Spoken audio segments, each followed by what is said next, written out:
Yeah, and I'll double down on that too. We often hear builders get asked, why won't you build housing that's more affordable to a first-time buyer or entry-level buyer?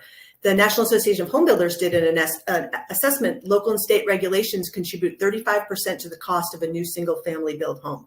So it's those rezonings, it's the process and the fees, it's the time cost, frankly. As you all know, you can put in, a application to build new housing, and it takes 18 months, 2 years, whatever, of carrying costs, and that contributes to the extra cost of home building, and that's one reason why we're not getting enough housing, and we're not able to produce housing that is at those entry-level price points, for sure. For the lack of entry-level pricing is the affordability and cost of the builder.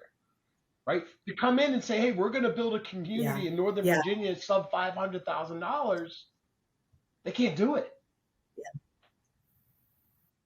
Yeah, and I mean, there are a lot of obstacles, right? Whenever you're in this like densely populated area, land is really expensive, and land can be, it depends on where. 10, and I mean, 20, if you're in Maryland, it's probably like 60% of it because the People's Republic of Maryland, I got it. I'm not going to start the Virginia-Maryland debate.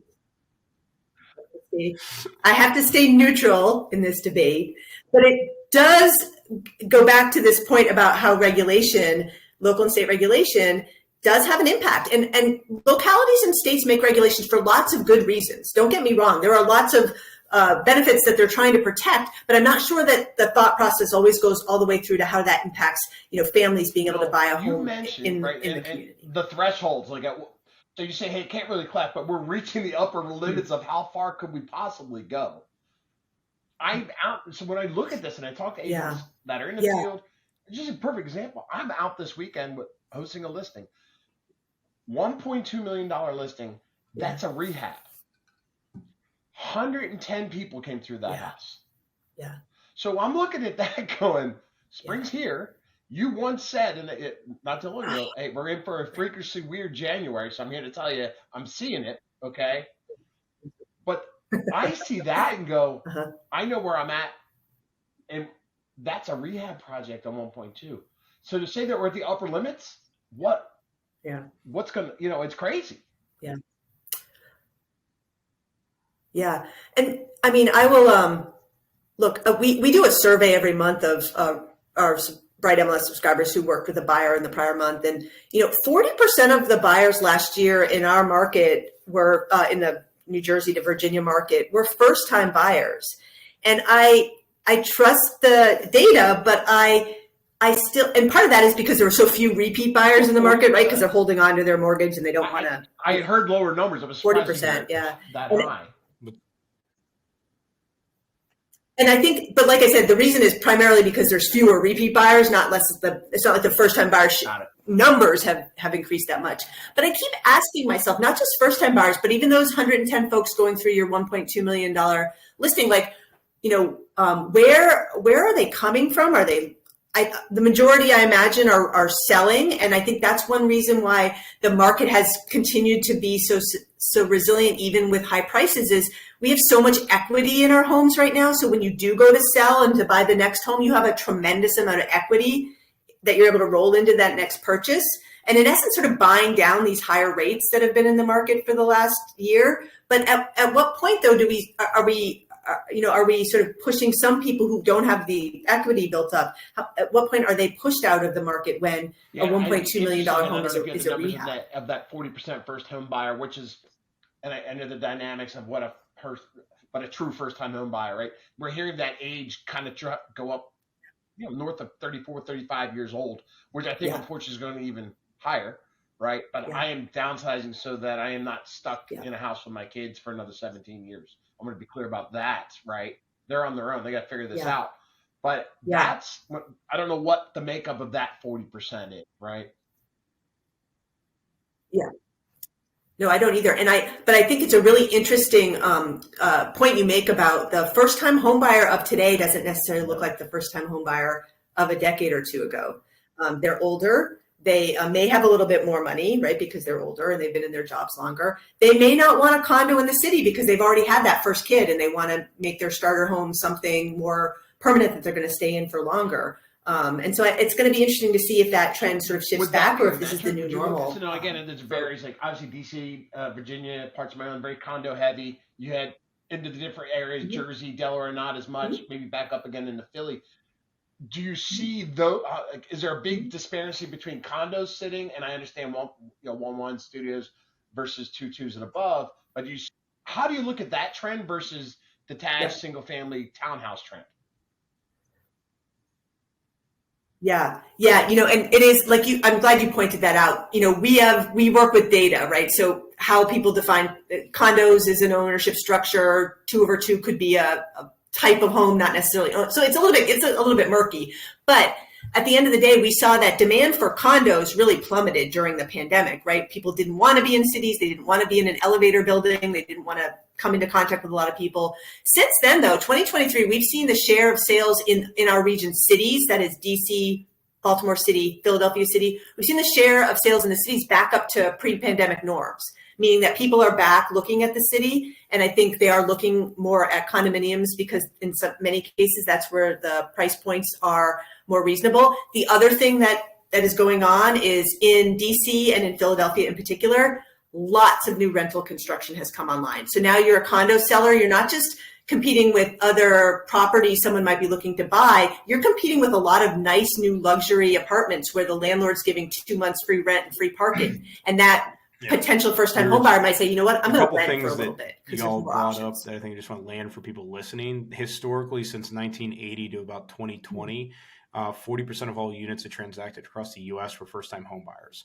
And what you just brought up was you had 4.09 million units closed last year, with 50% of them being between the age bracket, I think what was like 30 to 45 or something like that. The issue why does this matter to me if I'm listening as a real estate agent is that if first-time home buyers don't purchase a home until they're 35, you're losing 21 to 35-year-olds buying homes and then stepping up into another higher square footage unit in their 35s to 40s. So you're missing sales cycles that actually will remove the units transacted at our high point of like 6.2 million sales back into 2021. So I think people understand why we're talking about this, because that's going to impact the long-term piece of your metrics. The other question that I want to ask here is that when you look at 2020 was the year of refinancing interest-only commercial properties. And there's one thing that I want to debunk is that there's this whole move in Washington, D.C. through Bowser's administration to build and develop, right? That's kind of her initiative inside of the policy of D.C., which is why you're seeing commercial buildings move to residential. Well, yeah, it sounds great and awesome, but when you start going into plumbing stacks, electrical, water, it's not that easy to convert a commercial building. You're usually better off blowing the whole thing up and rebuilding. So what my question is that if you have a bunch of regional banks that are holding interest-only notes that were anywhere from 3 to 5 year terms, looking at my watch right now, that tells me 2024, 2025, 2026 are all the dates that you've got to basically have balloon payments that come up, you have to refinance. Well, if we know that interest rates, if they can't make money right now, they can't refinance to an interest rate at 8% on a commercial loan, that means they're going to be handing keys back to regional banks. And if you start handing keys back to regional banks, you're going to start to have liquidity issues, which is what you saw in the Silicon Valley Bank and all that disruption that happened in 2023 in the early part of it.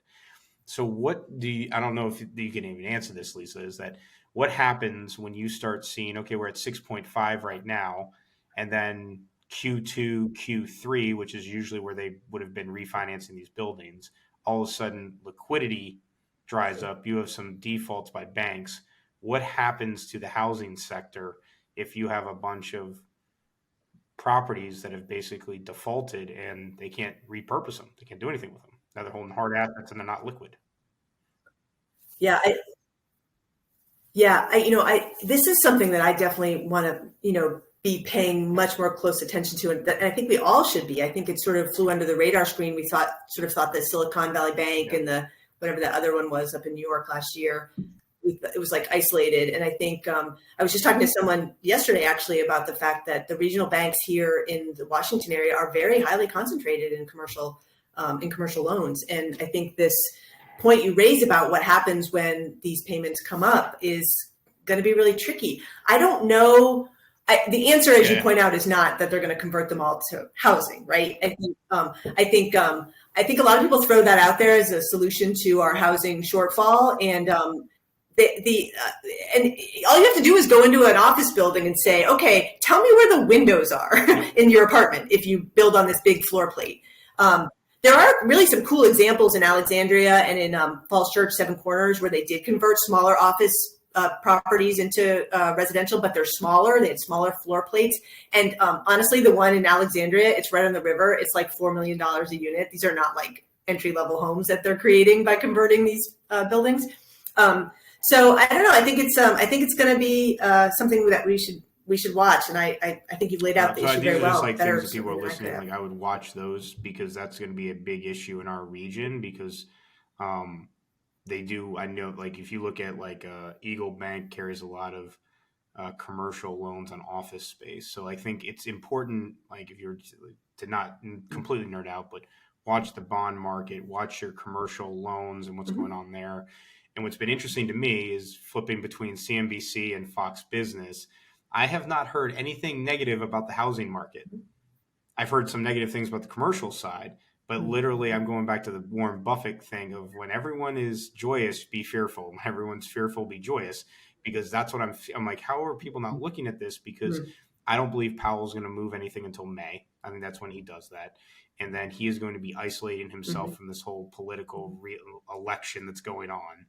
And it's going to be very interesting to see how that plays out in housing. But I think also people need to recognize is that the big play that you're talking about, Lisa, about these apartment buildings being built is that you have hedge funds and venture capital that have all this cash because it's the first time that they have all this cash, and like cash is losing money based on inflation and whatnot. So where do you put it? You put it into hard assets.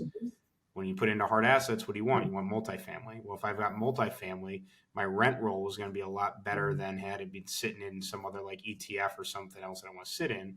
And if we know everybody has to sit in the house because they have to live somewhere, why wouldn't you do that? And that's the challenge that I see right now about the constraints of individual private property rights, because now everyone's going to these high rises or these apartment buildings and they're giving up their real estate rights, which is actually one of the best ways to leverage wealth building.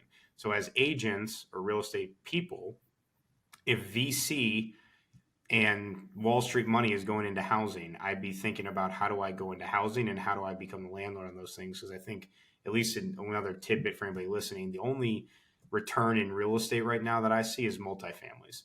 Single families don't make money unless you're going into a third tier market. You can see it in Northern Virginia, you can see it in Maryland, you see it in DC.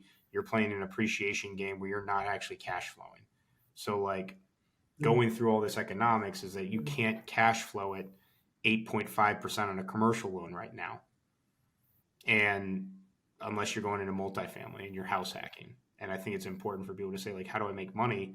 Well, there's going to be people. I think this is where we want to pivot over to your point on your slide deck, Lisa, is like, how do people transact? That it's going to be life events. And I thought that was very insightful of like, how do you give, we just went through a lot of negative stuff and I want to get out of the darkness to give people some light. Yeah, please. Yeah. I think, so I talk a lot about demographics. We talked a lot about the economy, and really demographics are the key driver of the housing market. And I heard somebody talk about the 4Ds. Have you guys heard about the 4Ds before? I never heard that before. Throw another one in. Diapers, Deployment. diamonds, divorce, death. There's those 5. 4Ds. What is it? Oh, I love it. See, I learned something new by coming on. And I think that's a really important way to capture how to think about where the market's going. Now I think we've been hearing a lot about rate lock over the last year. If I had never heard that phrase again, I'd be happy. The fact that people are not moving because they have a 2.75% loan and they don't want to take out a 6.5% loan. And financially, that makes total sense, right? I mean, we don't have to like math to realize that 6.5 is higher than 2.7 and it's going to be a bigger payment. But the fact of the matter is, life happens. And I really do. I was calling like 2024 the year of life happens, right? Changing financial or family circumstances. You have another kid, that 2-bedroom house is not going to work for 4 kids, or you have to move to care for an aging parent, or you get this great job and this one just doesn't happen to be remote and you have to move. And I think we're going to see more and more of that stuff. I think the people listing in 2024 are going to be driven primarily by those last couple of Ds, the divorce and the death. And death skips an important one too, right? I think the folks who may be retiring or who may be sort of waiting to move, they have a lot of equity in their homes. But as you guys point out, the people who just bought, the first-time home buyers who bought a few years ago, they're probably not going to make that move up as soon as a prior generation would have, right? They're going to have to hang tight for longer. So I think we are going to see, though, more people listing as financial and family circumstances change. How things will be affected, right? Is the downsizing market, right? Because of the people that still have to house their children for longer periods of time, it really does affect that. And where they're downsizing to changes, right? Do they downsize into my retirement home versus downsizing to an actual facility, right? It's changing where we're going. So those second and third tier markets, that's an interesting look too.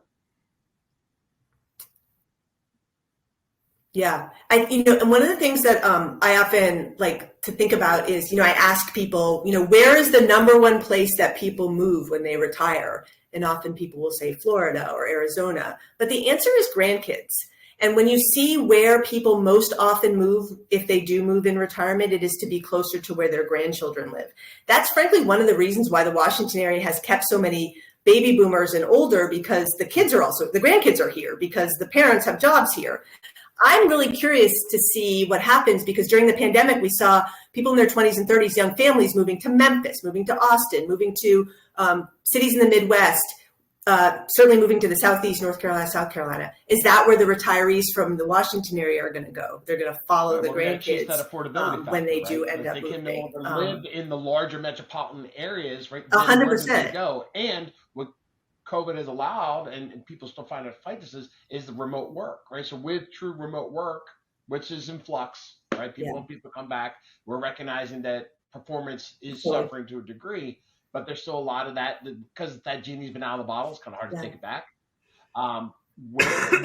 So are there any cities that you're seeing like, hey, we're seeing an increase, outside of the metro areas? Migration. An increase in people. Yeah. So the Southeast tends to still be dominating migration. Those North Carolina, South Carolina things. It really is, it really is quality of life and housing affordability. Again, this person I was talking to yesterday, we've been seeing an outflow of people between the ages of 25 and 34 from the Northern Virginia region. And when you look at where they're going to Tennessee, they're going to North Carolina, they're going to South Carolina. And it's not like hard to figure out why, right? Let's say you're going to look around to buy a home and you're going to your $1.2 million listing and you're like, you know what, if we move to Raleigh, I could get a home for half that and we could live like kings and queens down here in Raleigh. And I think we're seeing that that's more possible when people are able to work remotely. But I think it's an open question about, if the pendulum's going to swing back to in-person work and to what extent. I think we're going to be like this for a little while, but people have been, moving to places where there's more affordability, especially when it comes to home buying. Deep thoughts there. I mean, it's a deep topic, but our agents, unfortunately, when we talk about them, being the local area expert, don't do enough of this type of understanding and research to actually become the local area expert for their people, and just kind of regurgitate what they hear in different channels and not actually understand it. Sure. Yeah, and I mean, since I'm here, I get to plug to make sure you guys know that you can get a lot of local stuff from Bright MLS. I know there's lots of places you can get data. As I said at the start, I really am eager to try and make stuff like there's no shortage of data out there. That's not what we want, is to shove more data at people, but we try and provide as insights that you can use as you're sitting across the coffee table with, someone thinking about buying or selling a home, that it's like not just a page with a bunch of numbers, but what does it mean for this market as we think about what's going to happen 2 months, 4 months, 6 months out. Yeah, that's incredibly important, right? The people have to be able to understand it so they can express it.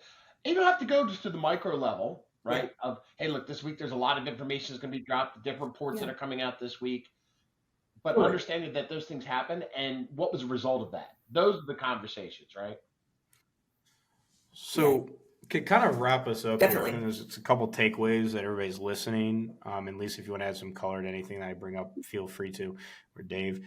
I heard a couple things. Number one is that don't expect any type of massive change in interest rates in the coming 2 years, just based on what's going on in the bond sector. I think that's number one, first and foremost. Like, you're probably in this market of 7.5 to 6.5, somewhere in that, give or take a couple points, just based on where we're at with the debt for the U.S. economy. So that's number one. I think number two is watch the consumer debt versus savings, that where how much of the like consumption debt off credit cards and whatnot is increasing, and what is it looking like for like to operate, meaning like what's your shelter costs, what's your food costs, what's your travel costs, like gas and utilities. I think like as a real estate agent, I'm going to be watching those things, because if we start destroying savings because of just living, that you're going to have a harder time with buying power. And I think the third thing to take away from all of this is that in the current environment we're in, this isn't a, hey, I'd love to move. It's because I have to move. So going back to I would actually say maybe we have 6Ds. We have diapers, diamonds, divorce, downsizing, death, and deployment. To realize that now, if you want to be close to your consumer, you have to be able to understand life events will dictate their needs in housing, and to really understand how do I create mind share and positioning and communication to my people, that I am the local area expert that's going to help you in one of the largest transactions in your life. It's going to make a huge difference, not only in your personal life, but your financial life. And that's what I need to understand my value is as a real estate expert.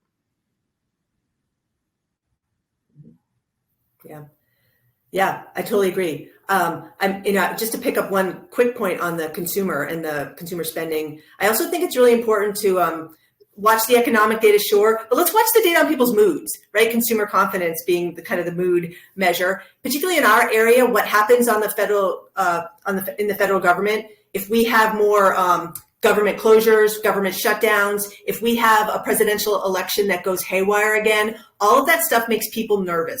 And when people are nervous, they're less likely to make big decisions and to feel like less eager to do a big thing. So I think watching people's anxiety levels in addition to their pocketbooks is also important. No, I thank you very much. And I reserve the right to recall you for future testimonies as the year goes out, to bring some color to the conversation around market shifting dynamics.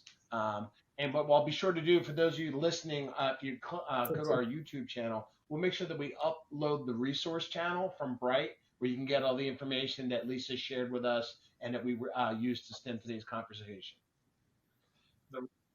On behalf of Lisa Switzerland, Sounds great. Joe Martin, and David Donaldson, thank you for joining us on another episode of Entrepreneurial Impact.